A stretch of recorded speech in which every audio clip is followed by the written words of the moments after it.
Okay, now it's time for Q&A. If you have any questions, please put them on. Please write them on a piece of paper and hand it to one of our lovely volunteers. Okay, so the first question. Korea is in quite a unique position as it has such a massive economic growth. How do you think this has affected urban designs? Here in Korea? Yes.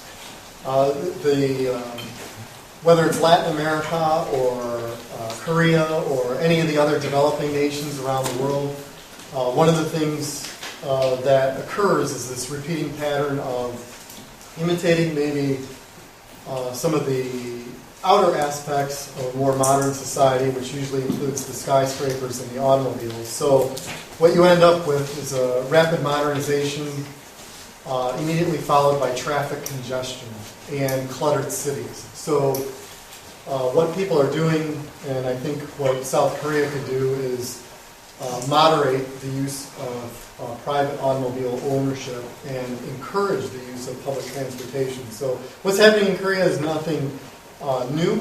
It's actually going on in Vietnam now and in other places in Latin America where there's an overrush to purchase automobiles. But I think the same thing happened in New York, and as people wake up to the effect of too many automobiles, what happens is it gives rise to an understanding of how urban design can help alleviate that problem. Yes, you have your top 10 list of bicycle routes, places that adopted bicycles. They all seem to be European. Well, a lot of them seem to be European anyway. So why is Europe so keen on adopting the bicycle? That's a good question. I think they were one of the first areas to develop major cities before the automobile. They recognized that they maybe lost the character of those cities once automobiles were integrated into Europe. And then they quickly responded by introducing bikes into the culture. That's one possibility. Europeans in general seem to have a better sense of moderation, social moderation. There are examples of extremism, obviously, in history, but in general, Europeans tend to be more proud of their country, more concerned about their nation and their health. Whereas America seems to go to every possible extreme first, and then we come to the middle and realize that that's probably the better route. So that's one possibility. Yes. A radial apartment building sounds pretty like amazing in theory, but is it economically viable, or is it just transform whole parts of the city to make them radial apartments? One of the things you have to take into consideration is that it couldn't be done very quickly. If there's no open space available, it means you have to tear down old apartments and put up new apartments. So, to put up the radial design apartment in Gwangju would require the destruction of maybe 10 apartment buildings to occupy that space. So you would have to begin with the older apartment buildings that people are moving out of anyway and are on their way to being torn down, and pick those areas to build the new radial design. You would also have to look for open space. And there's still a lot of open space in Gwangju where it can be implemented. But there would definitely be some point in the future where you're looking at tearing down a lot of buildings in order to implement the radial design. How can South Korea improve the illegal and disorderly parking problems? For example, I'm sure most people here have parked illegally, but I ride my bike and I see many illegal parking, people making illegal parking. It's a classic urban design problem. I wouldn't blame automobile drivers. There's an extreme within the environmental movement and maybe within the urban design movement to be more hostile to people who drive cars.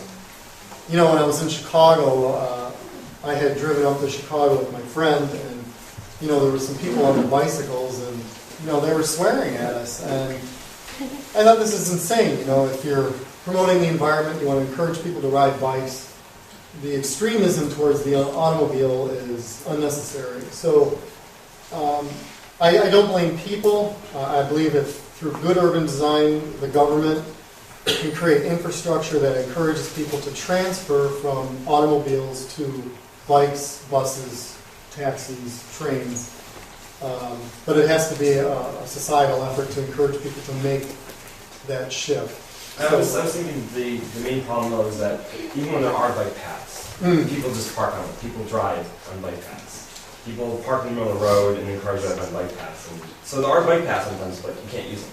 Yeah. That's the problem. I think, with the rapid modernization of any area, like if you went to any area that rapidly modernized, you would find a similar problem where cars are trying to fit into the city. So redesigning bike paths in a similar way that maybe has been done in Europe, where they're separating the automobiles so they can't park in the bike spaces. There's concrete blocks that separate bikes from automobiles. Screens though, they drive on. They drive bikes on. There's no tickets. They don't just let them do it. I think probably I never try to understand the cultural shift from automobiles to bikes is something that has to progressively happen over time. So in the United States, we had 100 years to look at our mistakes, and now we're just waking up to it. So, like in Vietnam, the idea that we're going to go into Vietnam and tell them, you need to do it this way, you need to do it this way, but maybe they want cars, maybe they want trains. The society as a whole has to collectively embrace the concept. I've heard a lot of locals saying that nobody uses Gwangju's subway system and claim it's a lost investment. Do you think that's true? And do you think there's any way to improve that?